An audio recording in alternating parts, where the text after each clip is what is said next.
I need that rasp. I need that plane. I can't live without these tools. There's so many things that I've heard so many of you guys, all three of you actually, talk about the right tool for the job. If you don't have the right tool, certain things take so much longer. It's like trying to carve a neck without a shinto. What? Why would you do that? I think that the Iwasaki ones are the ones almost with the really sharp plane blades. So I've got those, the flat and the half round.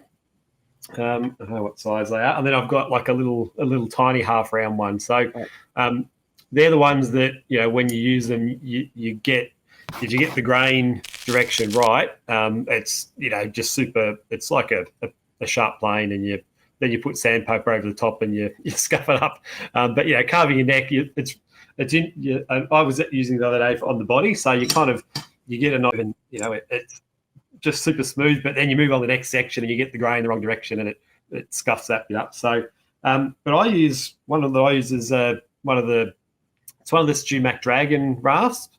But it's pretty. This one's a reasonably coarse one, so you've got to go in afterwards. But what I kind of find, because I bought the little half round ones just for round the transitions to get into those tight corners. But what I kind of find is if you're using that or that one, I kind of find it's got the fixed sort of curve. So if you stay in one spot too long, you're going to get the groove. Whereas the Dragon rasp, when it's tapered, if you're sort of in one spot, you want a bigger radius, where am I going? You use it up here, and then as you sort of move down and get deeper, you can move it down, and then you've got a much tighter one. So I kind of, the Iwasaki are really good. They take the material away really quick, and they give you a really nice finish. But I kind of find I get more control over this one. And which ironically is like the first specific neck carving one that I bought, and then I got the other ones because I thought, these will make it easier. But I reckon, if I was just buying a couple, like a coarse one and then a fine one of these, and then sort of sandpaper would sort of suit me.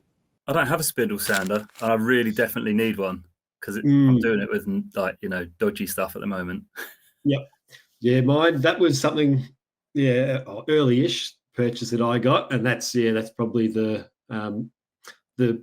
tool that I've used the most, just to save time. Like, you can obviously do stuff without it, but the time it saves is definitely worth it. But with the spindle sander, Chris from Franklin Guitars, previous guest, he bought a handheld spindle sander, and he's mounted it upside down on his workbench. Is that the one that goes in a drill? It looks a bit more like a big drill. Triton do them. It looks like a big drill with a spindle sander on it. But the advantage of that is it's smaller. It takes up less space.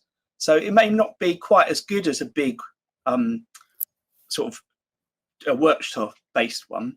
But if you're a limited space and the cost is much cheaper, it's quite good. Like people mount their routers under their tables. Actually, the best tool that I bought recently and started using is the adhesive sandpaper.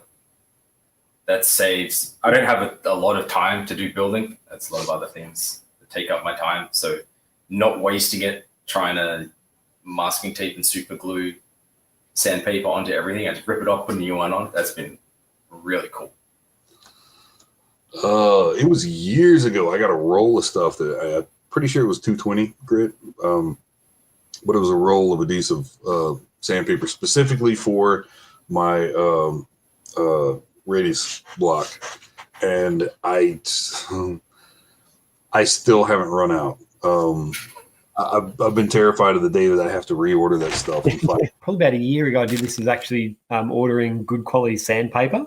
And I've always known that your better quality sandpaper is going to work better and last longer. But you pay the cost for it initially. But my local Bunnings is kind of the big chain hardware store in Australia, and the closest Bunnings to me is about a kilometre down the road. It's like a 5 or 10 minute walk. So I'm kind of spoiled in that regard. But it's the kind of thing that you run out of a certain type of sandpaper, and it's like, am I going to order some online, or am I just going to, walk 5 minutes down the road and buy some cheap stuff? So Yeah. I kind of got into bad habits, but about a year ago, I ordered up a whole heap of, the material backed sandpaper on rolls. And that was probably something as soon as I started using it, it was like, oh man, I should have done that years ago. I find that sometimes when I'm working, there's tools that suddenly become more regularly used than they used to be. Yeah. And they used to be in a cupboard or out of sight, and now I'm using them more. They move forward a bit. I was thinking that today when I was in the garage, that the organisation, the tools that you're going to use all of the time, and I'm sort of I just finished the last few days, finished the commission guitar that I've been working on, and then starting sort of the first cuts and gluing up of the Great Guitar Boot Off guitar. So it's sort of interesting that over 2 or 3 days I was sort of doing both. And it was different tools and things that I was getting. So it wasn't like you'd leave a lot of stuff out. It was kind of like I'd have to keep the bench clean and get all the nut files out and all those kind of things, and then get the glue and the clamps out, half an hour later. So I found that sort of made me think about, where these are going to be kept for different stages of the build. My fear is always just dropping stuff down the back of the bench because it's up against the wall. I dread to think what's actually down there that I've misplaced and gone, I'm sure I had one. I'll have to go and get another one. God, my shop looks like a bomb went off in there. I'm not going to show you the flooring here. It's horrendous.